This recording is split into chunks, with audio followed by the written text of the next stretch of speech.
¿Cómo están? Buenas noches, bienvenidos a Hoy Nos Toca, edición de día martes.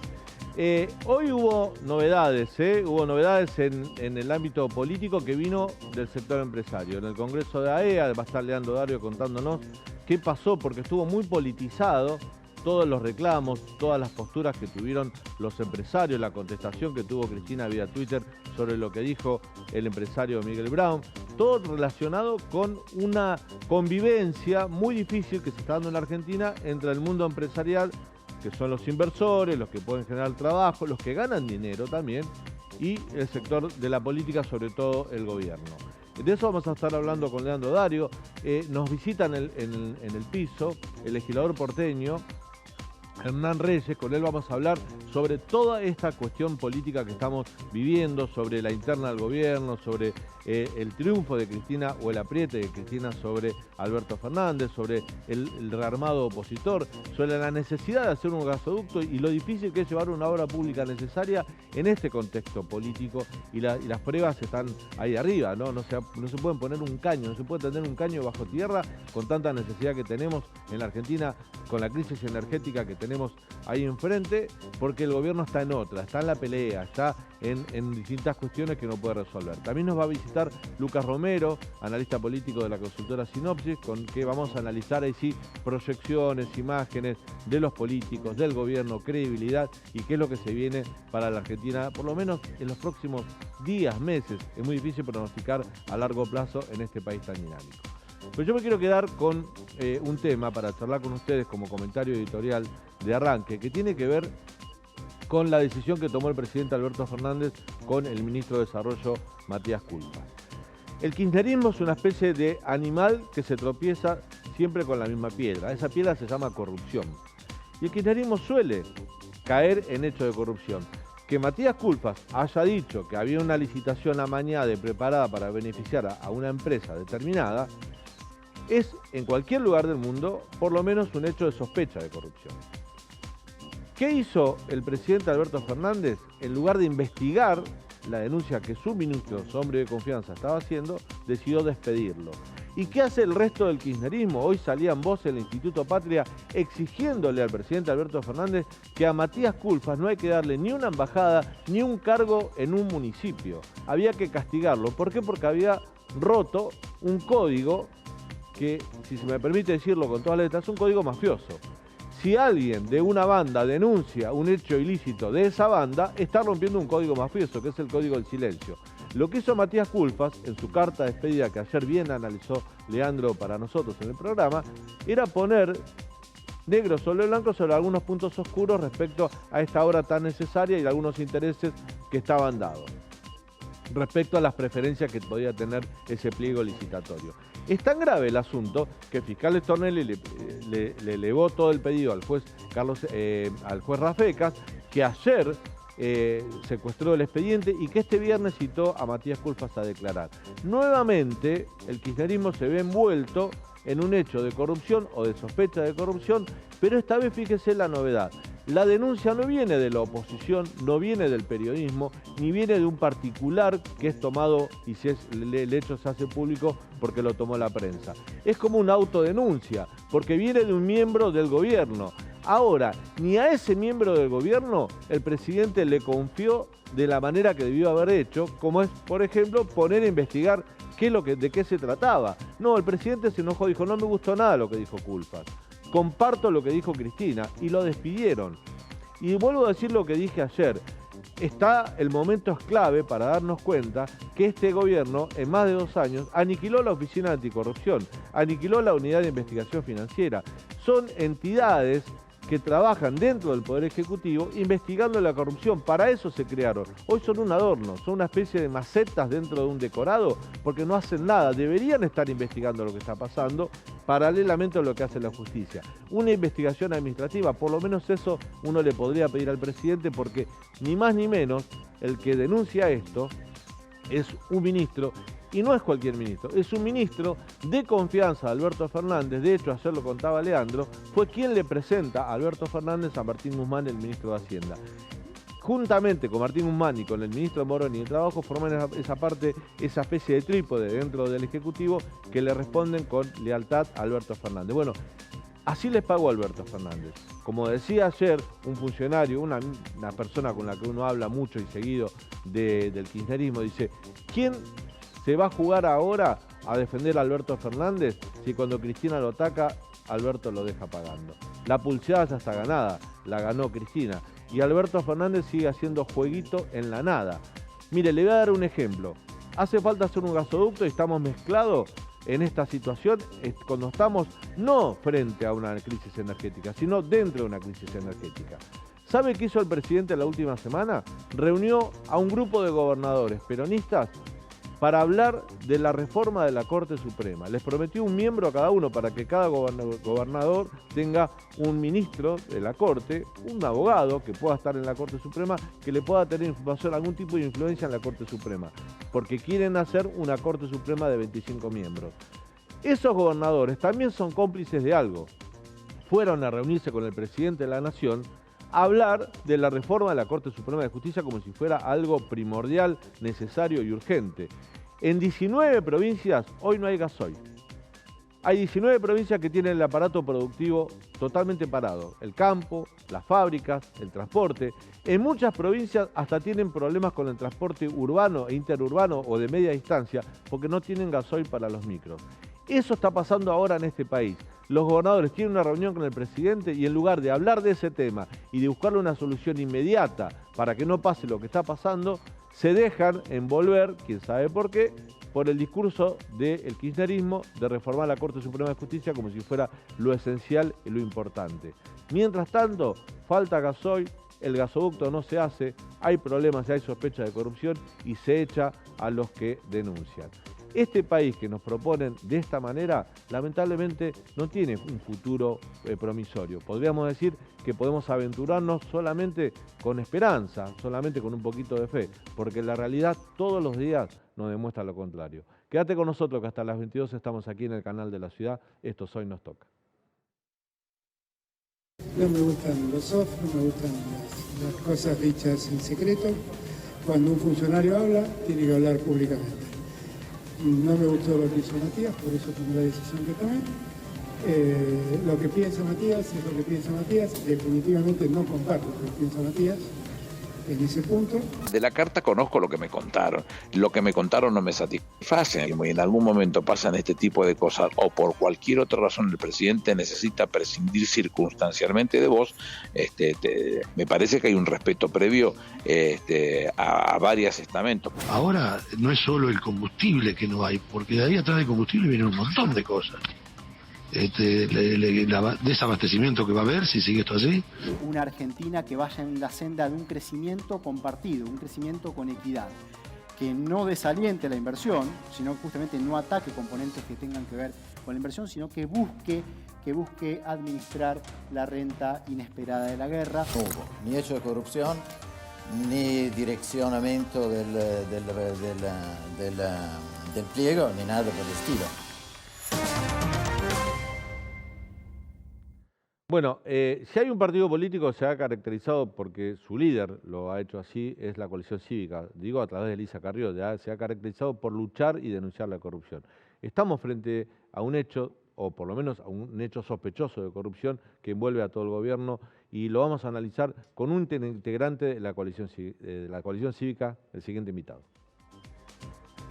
Se trata de Hernán Reyes, que es abogado, integra la Mesa Nacional de la Coalición Civicari, es legislador porteño por Vamos Juntos, por supuesto.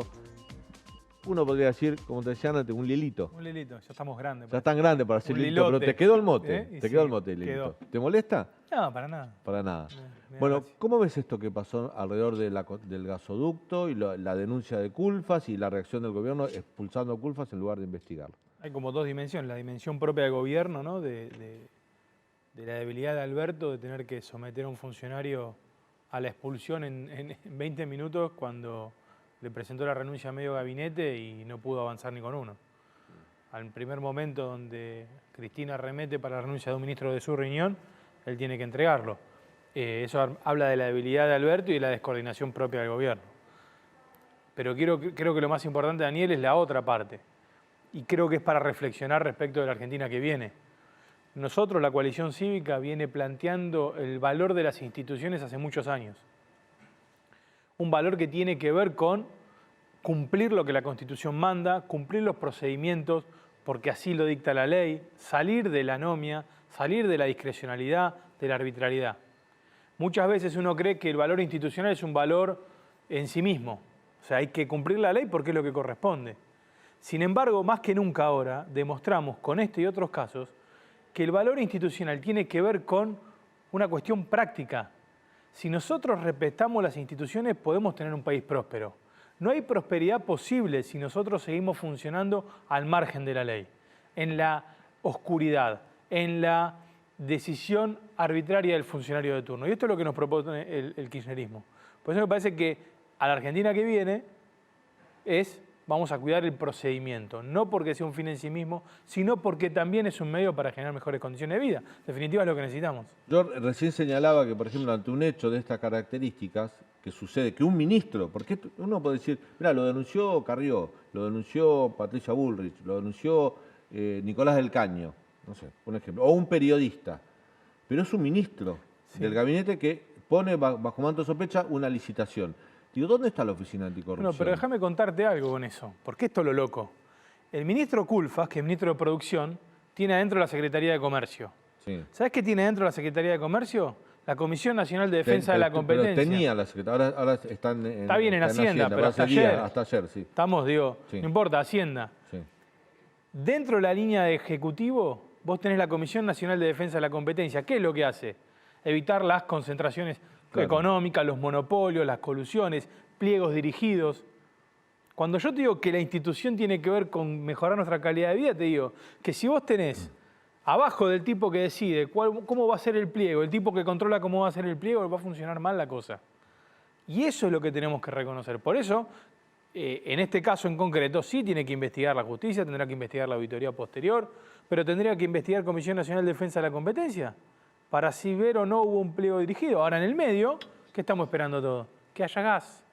¿Qué estamos esperando todos? Que vamos a exportar 1 metro cúbico a ver si generamos $1. Porque tenemos cepo, porque tenemos crisis cambiaria, porque tenemos una inflación galopante. Y estos tipos, en vez de mirar nuestros problemas, miran los problemas de ellos. Pero hace poco también renunció el director de este proyecto, no recuerdo. ¿Cómo? Leandro, recordame el nombre del funcionario que Antonio Pronsato, que estaba a cargo de la construcción del gasoducto. Un exfuncionario de Julio De Vido, que era un técnico a cargo de la construcción del gasoducto. Bueno, ahí eso ya era una señal de que algo andaba mal en esa licitación. Pero no te quepa duda que donde haya energía, obra pública o privada en este caso, a través de YPF, va a haber corrupción en este gobierno, porque no utiliza ningún sistema que desaliente ese modelo. Y aparte pues son expertos en esa práctica. Y hay tradiciones e historias viejas que se redimen todo el tiempo. En el mientras tanto, Máximo lo tenés diciendo, no hay que hablar en off, como si nos importara a nosotros. ¿Qué me importa, Máximo, que vos digas que no hay que hablar en off, que sí hay que hablar en off, que el presidente diga no en mi gobierno? ¿Me entienden que estamos viendo la película de ellos? El problema es que si fuera una novela, ok, la miro o no la miro, cambio de canal. El problema es que están gobernando. Y no puedo cambiar de canal, no puedo decir, chao Alberto, que me gobierne otro. Entonces tienen que hacerse cargo, porque la cosa está muy mal. La actitud o la forma de actuar que tuvo Matías Culfas, ¿para vos te deja satisfecho o tiene gusto a poco? No le creo nada a Matías Culfas porque no hizo nada durante todo este tiempo en lo que es la defensa de la competencia. Y él era la autoridad. Y cuando nosotros le dijimos, mirá, estás concentrando el mercado con precios máximos, estás concentrando la mercadería en los grandes supermercados y no estás llegando a los almacenes y estás lastimando mucho a la gente que va al almacén porque tiene un 30% por encima, no hizo nada. Cuando le dijimos a Matías Culfas, che, hermano, no podés fijar un precio mínimo de tarifa aérea porque estás impidiendo a un montón de gente del interior del país conectarse, a un montón de economías regionales tener actividad turística, no hizo nada. Yo no sé la internita de ellos, no me interesa. Ni Matías Culfas es un héroe, para mí son todo parte de la misma novela y no quiero ser parte de esa novela. Yo quiero ser parte de la realidad, que es la que vivimos nosotros, que es la Argentina día a día, que está para atrás. La interna, Alberto Cristina, era una parodia, ¿no? Está claro que no existía tal interna de poder, sino que cuando Cristina acelera, se lleva todo puesto. Sí, yo creo que yo creo que están todos como en un debate no sé si llevarse la apuesta, Daniel, no diría eso. Yo creo que puede ser avances y retrocesos, una disputa a esta altura menor. Yo creo que vos, si ves las encuestas de opinión, no hay nadie que indique que Cristina Alberto tenga una imagen positiva mayor a la negativa. Y si vos hablás con el votante, no con el militante kirchnerista, ese que es sobreideologizado y que viene hace muchos años, si vos votás con el adherente, con el votante, te dice, yo no creo más en esta gente. Porque padece lo mismo que padecemos todos. ¿O ustedes piensan que un kirchnerista va al supermercado y la inflación no es del 70%? ¿O que un laburante camionero que votó a Alberto no está varado en la ruta y no está puteando? No va más. El relato se acabó porque está impactando en la vida de las personas, los tipos que están en los barrios. Vos hablás con cualquier albanil, con cualquier trabajador de albanil, del textil, te dice, no me alcanza.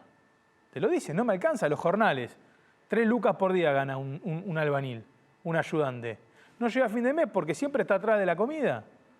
Ese votante que nos votó a nosotros ya no está atrás de la historia Alberto, Cristina, le importa 3 velines. Claro.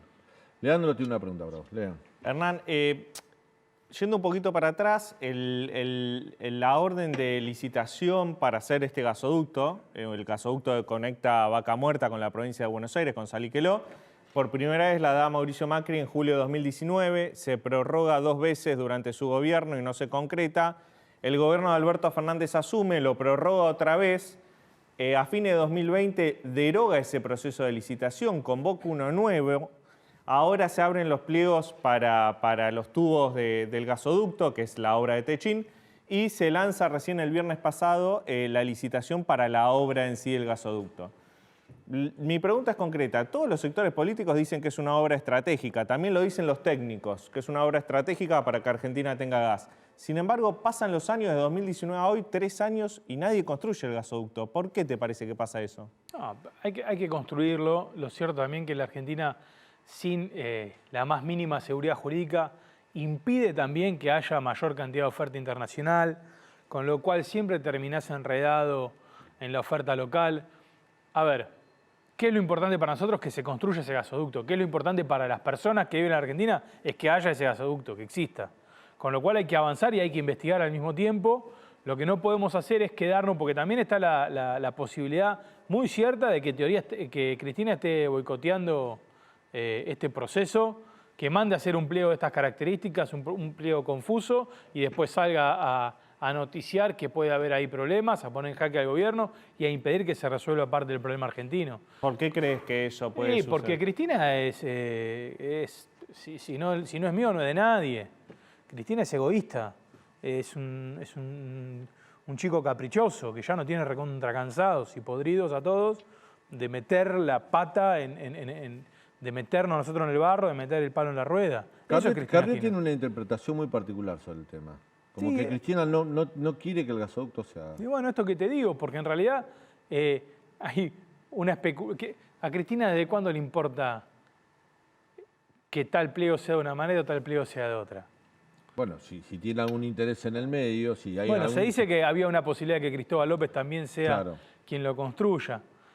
Pero vos me entendés que otra vez estamos en esta novela horrible de Cristina y Alberto y Cristóbal López y gasoducto y corrupción y Néstor Kirchner, y la verdad que es... por eso Lilita dice, nosotros tenemos que investigar, que se investigue de todo, nosotros no tenemos nada que ver con esta empresa, pero necesitamos hacer ese gasoducto. Ese gasoducto nos va a permitir abastecer a la Argentina, nos va a permitir exportar energía y eso nos va a permitir generar ingresos de divisas, que en definitiva es una de las cosas que necesitamos urgente para estabilizar la macroeconomía y no terminar de hundirnos. Daniel, son unos caraduras. 50% de pobres hay en el país. 1 de cada 3 laburantes es pobre. ¿Escuchaste? 20% de los formales es pobre. 1.300.000 planes tenemos en manos de 3, 4 dirigentes sociales que encima son parte del oficialismo político y no tenés ningún tipo de transparencia en ese manejo. O sea, ya la situación de abandono y de sentirnos todos a la deriva es muy fuerte. Te quiero preguntar respecto a un escenario político que se puede dar, sobre todo en los próximos días, que es cayó o se tuvo que ir Matías Culfas. que era, en definitiva, el hombre fuerte del área económica, porque él es quien le presenta a Martín Guzmán como un tipo que venía de Estados Unidos, que tenía manejo para negociar con organismos internacionales, renegociar la deuda con el Fondo Monetario Internacional, y no es muy querido Martín Guzmán tampoco por el kirchnerismo. ¿Vos pensás que podemos estar en la antesala también del cambio de ministro de Hacienda? Que es algo que está sonando mucho en los últimos días. Puede ser. Si es así, será una debilidad muy marcada de Alberto. Más todavía. Más, aunque creo que la presencia, la incorporación de Scioli al gobierno es un bastón para Alberto. Porque termina siendo una salida política hacia el futuro de disputa es lo que dicen. y de compensación. En el Patria dicen, si Scioli se instala bien, puede ser el candidato en el 2023 con este discurso, según la mirada de ellos. Esta es la persona que anunció todo lo malo que iba a hacer Mauricio Macri, el endeudamiento, el empobrecimiento y todo eso. Yo creo que más que para el Instituto Patria será un bastón para Alberto y el Instituto Patria resolverá. Pero otra vez. Pero Scioli tiene las características similares a Alberto Fernández. Claro. Nosotros no nos olvidemos que Scioli, cuando era gobernador de la provincia de Buenos Aires, también fue vapuleado por el kirchnerismo. Pero Scioli... Y siempre hizo silencio y nunca se animó a enfrentar. Pero más allá del silencio, Daniel, Scioli hizo un desastre, hundió a la provincia de Buenos Aires. Antes que llegara Vidal, que todos la cuestionamos a María Eugenia, hiciste poco, no hiciste tanto. Antes que llegara Vidal, 30 años gobernaron las mismas personas. Está derrumbada la provincia, las calles, las cloacas, el agua, no hay nada, narcotráfico, policía. Todo lo que avanzó María Eugenia, vinieron y lo llevaron para atrás. Ese es Scioli. Eso es lo que viene ahora. ¿Qué nos va a contar? ¿Cómo bien gobernó la provincia de Buenos Aires, Scioli? ¿Qué nos va a contar? ¿Cómo se planteó la corrupción kirchnerista? ¿Qué nos va a contar? Scioli podrá ser una salida de corto plazo. Por eso te digo que nosotros tenemos que empezar a poner en agenda, en la discusión política de Juntos por el Cambio, la salida, el futuro. ¿Sabes que está desesperada la gente de futuro? ¿Y qué es el futuro? Y cierta previsibilidad. No te dicen, firmame que va a suceder. Te dicen, decime más o menos cuál va a ser el camino. Y eso es lo que tenemos que ofrecer en términos de generación de empleo. Daniel, tenemos que dar... Yo la otra vez discutíamos, porque tuvimos un proyecto de ley en la ciudad que votamos, la ley de integración productiva para los barrios populares. ¿Qué hicimos? Exención impositiva para que las empresas se instalen en los barrios, generen bienes y servicios dentro de los barrios, muchos de los bienes y servicios que faltan, y también generen empleo. Una discusión terrible con los kirchneristas. Y nosotros les decíamos, ¿saben qué pasa? Es más fácil distribuir plata que distribuir capacidades y oportunidades para las personas. Pero ustedes prefieren distribuir plata porque lo que quieren es administrar la pobreza, administrar a las personas. Nosotros tenemos que poder distribuir capacidades y oportunidades porque queremos que esas personas sean prósperas, sean libres, se desarrollen, no dependan ni de vos, ni de mí, ni del Estado, ni de nadie. Es más, que generen en la comunidad riqueza para que podamos vivir todos mejor. Ese es el desafío. Ahora, Hernán, yo cuando comenzaba el programa hice hincapié en que da bronca que con esta situación, con una crisis energética, con 19 provincias sin gasoil, con una inflación de arriba de los 5 puntos mensuales, con los precios que se van, vos recién dabas datos sobre los trabajadores formales que están bajo la línea de pobreza, ni hablar de los informales, el hambre que hay, más de la mitad de los chicos son pobres, los gobernadores se juntan con el presidente a hablar de la Corte Suprema de Justicia. Parece que tienen otra agenda.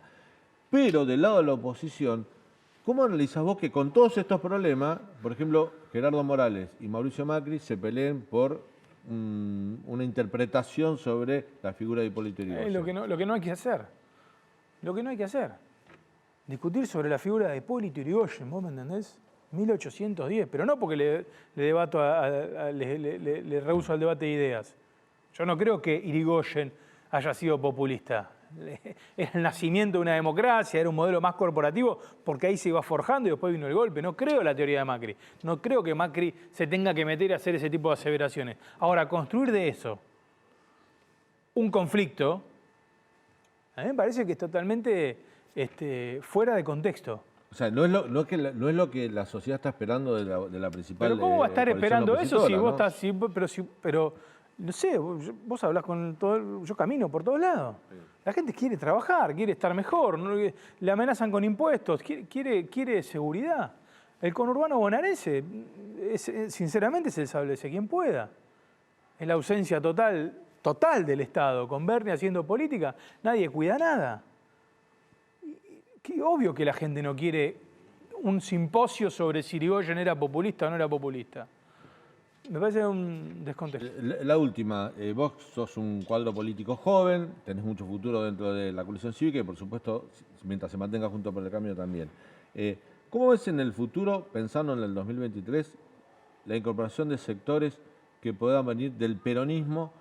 Uno sabe Pichetto, peronismo republicano, sabemos son muy pocos todavía. Son figuras, Pichetto es un dirigente muy importante para la política argentina. Lilita dice que es un político de Estado por toda la trayectoria que tiene, pero es difícil mover piezas peronistas del interior. Y en los últimos días se habló de la posibilidad, por ejemplo, de incorporar a un Juan Schiaretti, que ahí sí tenés una trayectoria, unos años de gobierno. ¿Te gustaría, te sentirías cómodo? Es por abajo, ¿no? Como era Palacio, era por abajo. Es por abajo, es con la gente. Yo quiero el votante de Schiaretti, el votante peronista. Y ese votante va a hacerle cambiar la cabeza al dirigente. Y ese dirigente se va a acercar solo a una idea. Si yo voy y hablo con los dirigentes peronistas o genero acuerdos políticos corporativos, no voy a tener ni el apoyo de la sociedad, ni el entendimiento de la sociedad, y voy a estar condicionado por esos dirigentes que van a decir a mí, mira, está lo cual. Yo no reniego de los partidos políticos ni de las identidades y las representaciones. Pero nosotros tenemos el desafío de convencer a la inmensa mayoría de los argentinos para decirle, miren, es por allá. Y en ese convencimiento arrastra dirigentes. Y con los dirigentes generás la síntesis. Pero no es al revés, hay una confusión muy grande. Algunos te dicen, no hace falta el 70%, error. Otros te dicen, hay que construir ese 70% con los dirigentes políticos, error. Hace falta un 70%, pero es una alianza social profunda, de valores y de futuro. Es la alianza de la vuelta a la democracia de Alfonsín. Eso se llevó puesto todos los dirigentes, porque la sociedad no quería más violencia, quería la paz, quería la vida, quería el futuro. Hay que volver a construir eso. ¿Con épica? Sí, con épica, pero también con decisiones claras y visiones claras, porque tampoco la gente quiere más espejitos de colores ni discursos mágicos.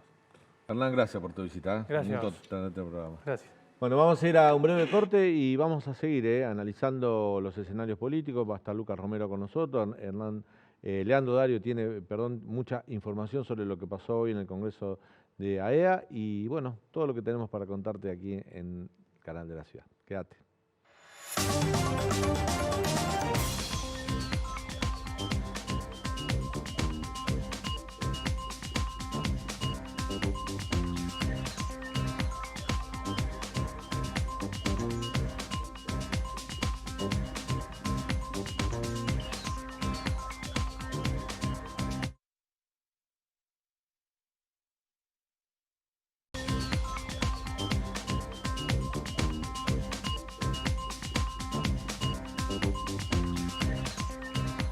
Segundo bloque de Hoy Nos Toca. Leandro, si te hago esta pregunta, después del Congreso de AEA de hoy y la respuesta de Alberto y el tuit de Cristina, ¿cómo quedó la relación entre empresarios y gobierno? No, quedó muy complicada esa relación. Quedó muy complicada porque Federico Braun, de La Anónima, quiso hacer un chiste malogrado. Le preguntaban, ¿qué hacen con la inflación? Remarcar precios y se rió. Y eso rápidamente lo utilizó la vicepresidenta para apuntarle a los supermercadistas, a los empresarios de la industria alimenticia como formadores de precio, justo en un momento en el cual Guzmán fue a reunirse con ellos para presentarle el proyecto de renta inesperada, proyecto que los empresarios no quieren. Con lo cual la relación entre empresarios y gobierno está bastante tensa. ¿Cuántas empresas pagarían este impuesto? Son más de 300, ¿no? Sí, el gobierno espera recaudar alrededor de $1.000 millones. Dice que son pocas las empresas que lo pagarían, pero en definitiva lo que dicen las empresas es que es un nuevo impuesto más, una carga tributaria excesiva y no quieren saber nada con eso. Desde el gobierno lo defienden diciendo en otros países se aplicó. Pero bueno, los empresarios por otro lado contestan, bueno, pero en otros países no hay la carga tributaria que tenemos que pagar nosotros. Bueno, momento difícil de gestión para el gobierno, momento difícil de la política. Hay algunos analistas que dicen que es inminente, o si no hay un cambio brusco, quizás antes de fin de año hasta podamos llegar a tener un estallido social, lo cual nadie quiere ese escenario, pero la situación está muy, pero muy delicada. Todo esto lo vamos a analizar con el siguiente invitado. Se trata de Lucas Romero, que es politólogo, director de Sinopsis Consultores, asesor de diversas campañas electorales y es especialista en comunicación política y posicionamiento. Lucas, bienvenido. No te pusimos que sos hincha de River, que te hubiese gustado. No, está muy bien. Bueno, podría haber estado. Te puede haber sumado, ¿no? Es uno de los atributos. Lucas, esto que planteaba Leandro, ¿no? Un escenario conflictivo, la relación con el mundo empresario, la debilidad del presidente, la debilidad de Martín Guzmán, porque la salida de Culfas de alguna manera lo deja ahí en el borde del precipicio también a Martín Guzmán. ¿Cómo lo ves vos esto? A ver, no es una novedad que la dinámica política se vea influenciada por el proceso económico, ¿no? Caminan de la mano, se van influenciando mutuamente, y yo creo que estamos en una coyuntura económica muy compleja para el gobierno. En parte le plantea desafíos de futuro, pero en parte es también consecuencia de las falencias de la gestión, una gestión que no ha podido dar respuesta a lo que era el principal mandato recogido en 2019. Yo repasaba hace poquitito algunos datos de opinión pública. En noviembre del 2019, el 34% de la gente decía que la principal demanda a atender por el presidente era bajar la inflación. Noviembre del 2019. Y hoy, mirando la un foto, mes antes de que asuma Alberto Fernández. No, un mes después de haber sido elegido, ya era presidente electo. Entonces claro, la pregunta estaba un poco dirigida, bueno, ¿cuáles son los temas a atender por el nuevo presidente? Y surgía la inflación. Dato de mayo de este año, preocupaciones ciudadanas, le preguntamos a la gente cuál es el principal problema que afecta al país, el 59,8% nos dice inflación. O sea, hay una demanda insatisfecha, una demanda no atendida, y esto obviamente le plantea dificultades que se están viendo reflejadas en los indicadores de opinión pública. Yo creo que, más allá de analizar particularidades de la escena, uno hoy podría hablar de un gobierno que sufre una crisis de popularidad. Aprobación de desempeño del gobierno, dato de mayo de nuestro estudio nacional, 18,8. Imagen positiva de Alberto Fernández, 19,4. Intención de voto al frente de todos, pensando en elecciones presidenciales el año que viene, 24,3. Son tres indicadores que nos hablan de un momento complejo para el oficialismo. Y yo creo que esto es lo que agudiza las tensiones, ¿no? Porque si en el 2019 la posibilidad del triunfo fue lo que permitió galvanizar la unidad, bueno, hoy la amenaza de la derrota es lo que está acrecentando las tensiones internas dentro del oficialismo. Y esto puede generar que ante esos números y esos indicadores se pueda atomizar el peronismo en las elecciones del año que viene. Se puede atomizar, no fragmentándose con distintas ofertas electorales, sino que cada gobernador diga, yo hago la mía, adelanto las elecciones, retengo o trato de retener mi territorio y me olvido del proyecto nacional. Sí, eso muy probablemente ocurra y no tiene que ver con qué tan unido se va a presentar el peronismo en el 2023, solamente por la sencilla razón de que los gobernadores van a querer desentenderse de la competencia nacional y del arrastre hacia abajo que puede producir una fuerza. No es que se van a desentender, porque no les conviene básicamente estar atados a una fórmula. Exactamente. Provincializar las elecciones, plantear la discusión de manera local para tratar de no hacerse responsable de la mala gestión nacional o en todo caso del enojo que la gente pudiera tener con la mala gestión nacional. Ahora, creo que cuando uno analiza cómo están actuando los actores, uno hoy no ve riesgos de ruptura en términos de un peronismo dividido. Y yo creo que tiene que ver con que, cuando los historiadores analicen este ciclo, van a identificar dos momentos bien diferenciados, ¿no?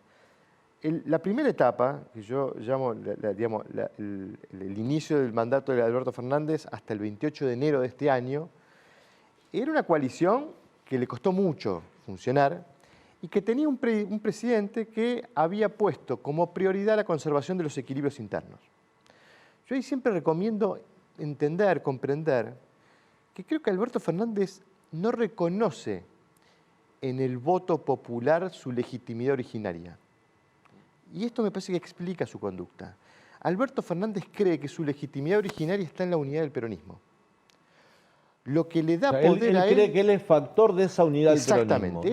Y esa es su legitimidad. Él es el candidato de la unidad y se debe a esa unidad. Durante toda su primera mitad de mandato, él sacrificó todo en el altar de la unidad del espacio.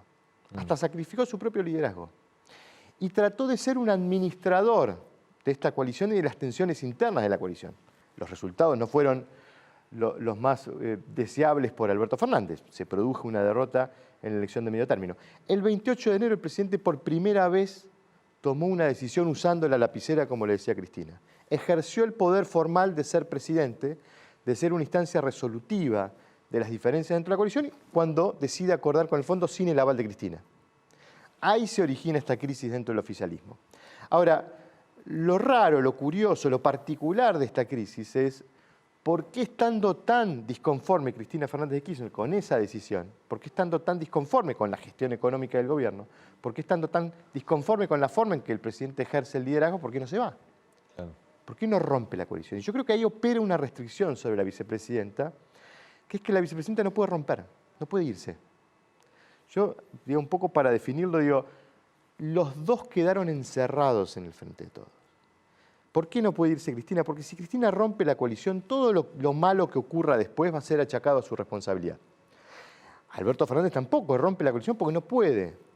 Lucas, ahora, la unidad en sí misma no te sirve de nada dentro del Frente de Todos si en 2023 perdés las elecciones. No. Lo único que va a dar vuelta a la tabla en todo caso es la gestión. Y es lo que están descuidando dentro del Frente de Todos. Porque Alberto se preocupa mucho por la unidad, pero la gestión, o el gasoducto, no se sabe qué va a pasar ahora. Exactamente. Alberto cree que la gestión lo puede salvar. Cristina cree que la gestión lo va a condenar. Ahora, termino de cerrar con esto porque me parece que es importante, digo, y un poco también esta pregunta de qué posibilidades hay de que el peronismo llegue unido o no. Da la sensación que Cristina, no pudiendo romper esta coalición, está decidida a conservarla, encapsulando el problema. ¿Quién es el problema? Alberto Fernández. Entonces, yo me pregunto, en 2019 la candidatura de Alberto Fernández fue la prenda de unidad del peronismo. Digo, ¿no será la no candidatura de Alberto Fernández la prenda de unidad del peronismo? Yo creo que el peronismo está trabajando para conservar la unidad, pero correr a Alberto Fernández del protagonismo de la oferta. Ahí se impone esta pregunta un poco lo que hablaba recién con Hernán Reyes, ¿no? Ahí esto no es intuición, sino más información, porque lo comentan muchos, sobre todo del lado del kirchnerismo, que lo están testeando Daniel Scioli para que llevarlo al ministerio, que gane protagonismo, con el discurso, reitero lo que dije recién, presentarlo como candidato diciendo, Scioli fue el que advirtió todo lo malo que iba a hacer Macri, ahora hay que reconocerle eso, como que es lo mejor que pueden ofrecer. Seguramente, el peronismo va a necesitar un candidato. ¿Y lo ves así? Ahora, la pregunta ahí es qué tanto va a poder desacoplarse una oferta peronista que corra hacia un lado a Alberto Fernández de las responsabilidades de la gestión de Alberto Fernández, sí, ¿no? Porque, digo, solo me voy a apoyar en algunas proyecciones que hoy vemos en el escenario, probablemente Leandro lo puede corroborar. Digamos, tenemos una proyección de inflación por arriba del 70%, con caída probablemente del salario real, una actividad económica estancada, lo que vamos a tener de crecimiento va a ser producto del arrastre estadístico. No da la sensación de que este sea un año de recuperación de la competitividad. Problemas de abastecimiento energético graves. Señalo aspectos más destacados, pero problemas hay por todos lados. Digo, ¿en qué condiciones va a llegar el oficialismo al año electoral si este no va a ser un año de recuperación de competitividad? Entonces, probablemente busquen un candidato y necesiten un candidato. La pregunta es cuánto se van a poder desacoplar de las responsabilidades si la gestión no responde. Y yendo un poco a la pregunta de Leandro, bueno, van a necesitar de la gestión. Irremediablemente van a necesitar de la gestión para recuperar algo de competitividad si es que tienen todavía alguna aspiración de pelear la elección presidencial del 2023. Y el populismo, la carta populista, uno lo ve a algunos voceros, Cecilia Moró, el Cuervo Larroque, algunos voceros cercanos al kirchnerismo duro que dicen hay que sacar a Martín Guzmán y poner a alguien que esté entendiendo la necesidad de la gente, o sea, repartir, no sé, de algún lado sacar y distribuir. Sí, yo creo que ahí, a ver, es interesante porque el presidente, uno encuadra el análisis señalando un conflicto entre el presidente y la vicepresidenta. Y yo creo que de fondo el conflicto no es entre Alberto y Cristina. De fondo el conflicto es entre Cristina y el Fondo Monetario. Y el presidente aparece tironeado ahí, porque en definitiva el presidente acepta un programa que le propone el Fondo Monetario a cambio de conseguir la plata que necesitaba Alberto Fernández para llegar a 2023. O sea, hoy el Fondo Monetario es quien lo está financiando económicamente, es quien le está prestando la plata para que Alberto Fernández llegue al 2023.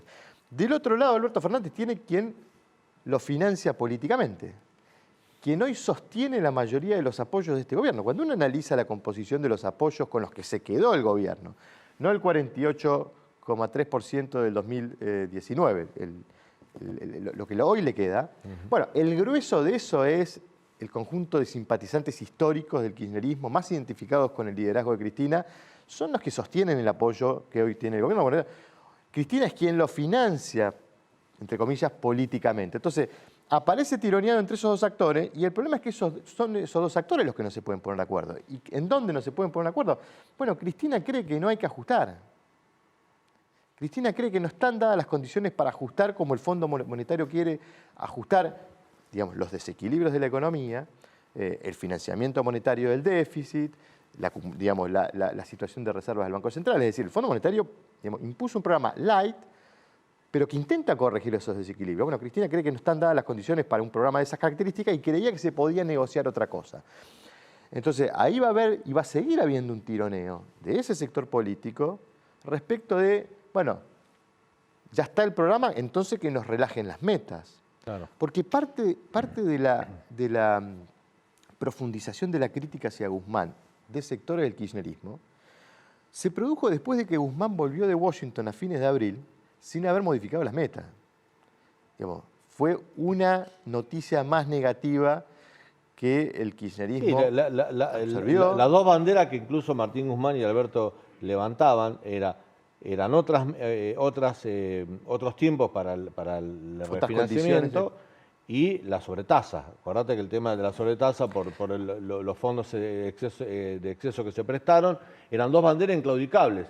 Ninguna de las dos. Hubo mucho incumplimiento de la palabra interno, que es lo que le pasan factura a Guzmán. ¿No? Guzmán no cumplió con lo que decía que iba a lograr en la negociación con el fondo y parte del enojo también tiene que ver con eso, ¿no? Todas estas peleas en el Frente de Todos, ¿quién las capitaliza más dentro de la oposición? ¿Quién se beneficia más políticamente en un escenario en el cual todavía no conocemos quiénes van a ser los candidatos tampoco? Bueno, a ver, el achicamiento de la competitividad electoral del oficialismo produjo un ensanchamiento de la competitividad de la oposición. ¿Cuál es la novedad por el lado de la oposición? Que ahora no tenemos una oposición. Cuando uno mira la historia electoral de la Argentina en los últimos años y hace un ejercicio de sumar las dos principales fuerzas que en cada una de las elecciones, qué porcentaje de voto acumularon, uno va a ver una tendencia, o sea, el escenario se ha ido bipartidizando o bicoalicionando, para utilizar el término que usamos los politólogos de bicoalicionismo.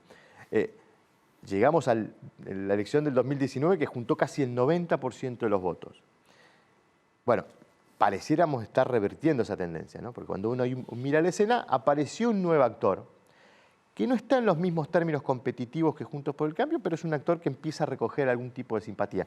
Eso es consecuencia de que el electorado opositor se está corriendo un poco a la derecha. ¿Te referís a Milei? Claro. Exactamente. Hacíamos un análisis sobre los datos de mayo, veíamos un 11% de gente que había votado al Frente de Todos en 2021, ahora, hace 6 meses, y que ahora dice que votaría Juntos por el Cambio. Y un 18% que había votado Juntos por el Cambio que ahora votaría Espacios Libertarios. O sea, dos, digamos, corrimientos de segmentos de votantes hacia la derecha. Bueno, esto ha presentado una escena opositora distinta.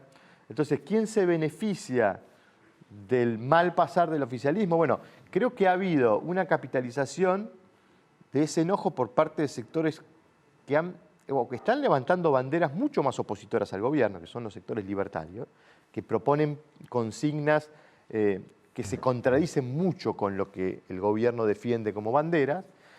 Y Juntos por el Cambio me parece que, digamos, ha tenido frente a ese surgimiento una interpelación respecto de cuál es su propuesta, cuál es su programa. Sigue siendo la principal coalición en términos de sus posibilidades reales de ser poder en 2023. Sí, por expansión territorial también. Exacto, ¿no? Pero al haberle aparecido un competidor en la escena opositora, bueno, hizo replantear un poquitito cuál va a ser la propuesta programática de Juntos por el Cambio para evitar que sectores que hoy siguen teniendo intención de voto a Juntos por el Cambio, pero que están cercanos a las ideas de Milei, no sigan fluyendo hacia ese espacio libertario. La última y breve, Lucas. Hablamos del crecimiento de Milei. Hasta ahora venía bien, pero hablar de venta de órganos entre pares, libre portación de armas, que los presos, privatizar las cárceles, no sé. Algunas propuestas que no son comunes para el oído del votante medio de la Argentina. ¿Lo ayuda o lo termina siendo contraproducente? Hubo dos fenómenos que le ayudaron a Milei en este surgimiento, en esta emergencia, que fueron, en primer lugar, representar muy bien el enojo de la gente. Claro, canalizar el enojo de la gente. Su narrativa, su diatriba en contra de la clase dirigente, representó un sector de la gente que está enojada con la clase política, y la novedad, era lo nuevo. No nos olvidemos que nosotros venimos de un fracaso de la alternancia política en la Argentina, ¿no? Claro. En 2015 cambiamos de gobierno, las Sí, cosas sí. no funcionaron, en 2019 volvimos a cambiar de gobierno, las cosas siguen sin funcionar. Es decir, el fracaso de la alternancia genera la necesidad, bueno, veamos algo nuevo. El problema es que Milei defiende consignas, defiende ideas que no tienen la vocación de cautivar a una amplia mayoría del electorado, todo lo contrario.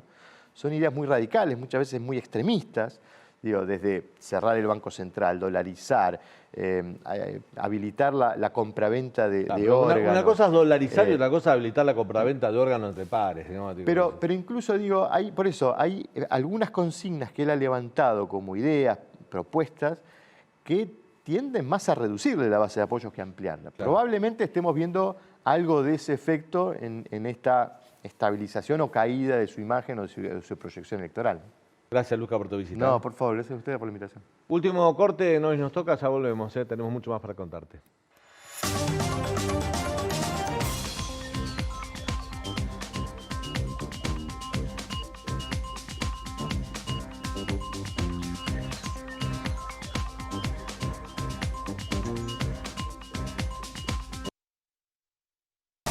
El pliego para la compra del tubo es un pliego técnicamente indiscutible, prevé el gasoducto como tiene que ser, un diámetro de 36 pulgadas, el espesor correcto de 12.7, el acero X70, la presión de ejercicio que es la misma de todo el gasoducto troncale, hizo lo que tenía que hacer. Es una tarea compleja.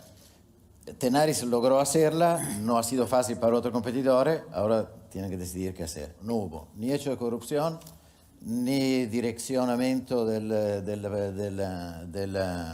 pliego, ni nada por el estilo. Bueno, era de esperar que Pablo Roca, el CEO de Techin, se despegara de esta denuncia o esta sospecha de corrupción. Hay que ver qué dice Matías Culfas el viernes cuando declare, citado por el juez Rafecas, y qué dice el fiscal Stornelli, que tiene en sus manos el expediente que se fue secuestrado ayer a la noche. Ya es un caso por lo menos de sospecha de corrupción, más allá de lo que diga Pablo Roca, ¿no? Y vos sabés que esta declaración que hace Pablo Roca, el CEO de Techin, la hace en el marco de la Asociación Empresaria Argentina, AEA, donde se reúnen los principales empresarios de la Argentina, el famoso círculo rojo del que hablaba Mauricio Macri, y se le pregunta específicamente a Pablo Roca qué pasó con el gasoducto, y él desmiente cualquier hecho de corrupción, defiende la licitación porque su empresa la ganó. Digamos también que Techin, Tenaris en este caso, es un líder mundial en la construcción de tubos de costura para gasoductos. Su principal competidor son los chinos. En su discurso criticó mucho a los chinos, incluso dijo que Argentina tiene que tener una inserción internacional con Occidente, en crítica a China. Y bueno, y se despegó de esta denuncia de Culfas, que ya generó una causa judicial, llevada adelante por el juez Rafecas. Seguramente en esa misma causa judicial alguna persona de su compañía Techin va a ser declarada, va a ser citada a declarar, pero bueno, se despegó con esta declaración en este encuentro de empresarios, un encuentro que también tuvo otras perlitas. Bueno, ya en la causa Cuadernos hubo un empresario, un directivo de la empresa de tercer orden que se terminó haciendo cargo. Sí. Pablo Roca no quedó involucrado. Haciéndolo zafar a Roca. Claro, haciéndolo zafar a Roca, también pasó eso, ¿no? Sí, también pasó eso, así es. Y bueno, y en la Asociación Empresaria Argentina, bueno, se reunió hoy, fue un congreso que tenía cierto olorcito político raro, porque siempre en todos estos encuentros con empresarios, Guzmán es muy bien tratado, el ministro de Economía. Justamente Francisco Jueden acá lo contaba, porque los empresarios sienten que si se va Guzmán, asumiría a alguien del lado del cristinismo que va a ser mucho más hostil en sus políticas públicas contra el sector privado que Martín Guzmán. ¿Pero por qué el ambiente está enrarecido? Justamente por la salida de Culfas, por esta especie de claudicación de Alberto Fernández en su disputa con Cristina Fernández de Kirchner, y porque Guzmán iba al encuentro a defender el proyecto de renta inesperada, un proyecto que los empresarios rechazan, y un proyecto que Guzmán defiende diciendo de que, bueno, que esto ya se implementó en otros países del mundo, incluso el FMI lo sugirió, para aplicar a todas las empresas que hayan tenido ganancias superiores a 1.000 millones de pesos en el contexto de guerra, que no hayan sido derivadas... Millones de dólares, ¿no? 1.000 millones de pesos. De pesos. En la Argentina 1.000 millones de pesos. Sí, son 8 millones ¿Es de ganancia o dólares. facturación? Es ganancia neta. Ganancia neta, más de 1.000 millones de pesos. Sí, así es. Y que el gobierno dice esto no es una ganancia producto de una inversión, sino producto de un contexto internacional. Bueno, los empresarios básicamente lo que hicieron es quejarse de la alta carga tributaria. En eso fueron unánimes y no es algo que lo hacen por primera vez, siempre lo hacen.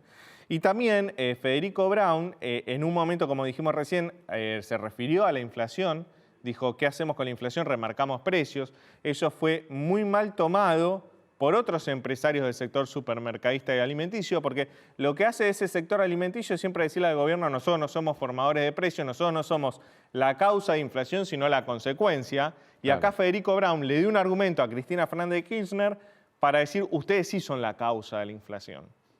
Entonces había malestar con esa declaración de Federico Braun, que también dio otra declaración peculiar cuando habló del comunismo y del capitalismo. Pero cuando Federico Braun dijo, cuando Ricardo Kirchner le pregunta, ¿ustedes qué hacen con esta situación inflacionaria? Dijo, y remarcamos. ¿Lo dijo en broma? Es un chiste de mal gusto también, ¿no? A ver, la gente se rió en el auditorio, él se rió, la sensación es que lo dijo un poco en broma. Cristina lo aprovechó. Y Cristina lo aprovechó políticamente, claramente, pero también hay un poco de verdad, es este costo de reposición. Cuando un comerciante tiene que vender un producto y sabe que ese mismo producto para reponerlo en góndola le va a salir más caro por la inflación, remarca, esto es real. La semana pasada volvieron a aparecer los productos de precio cuidado que no estaban en góndola porque les permitieron un aumento, ¿no? Así es. Claro. Y Federico Braun también dijo, el país necesita estrategia. Nosotros tenemos que apostar por el capitalismo y no por el comunismo, y esto lo tiene que entender la gente. Si querés lo escuchamos, porque es una declaración bastante peculiar para un empresario. El país tiene que tener una estrategia, tiene que tener un rumbo claro. Y si hay un país que yo creo que claramente no tiene un rumbo claro, es la Argentina. Que a pesar de tener una constitución liberal, vamos fluctuando entre un sistema, es un sistema capitalista débil o un sistema socialista.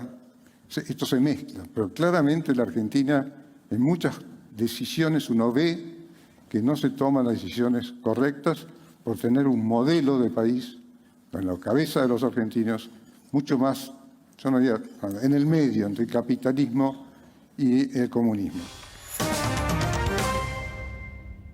Bueno, parece de Goodbye Lenin raro, la declaración. ¿no? Sí, parece de Goodbye Lenin, porque sí. yo no recuerdo que Argentina haya tenido socialismo o capitalismo desde que yo nací, por lo menos. No, es rarísimo. Aparte, es como ya rebautizar al populismo. Vos podés hablar de populismo, pero no de comunismo, ¿no? Como rebautizarlo, reubicar al populismo en algo parecido al comunismo que nada que ver. Y parece muy fuera de la agenda política y de la gente, ¿no? Así es.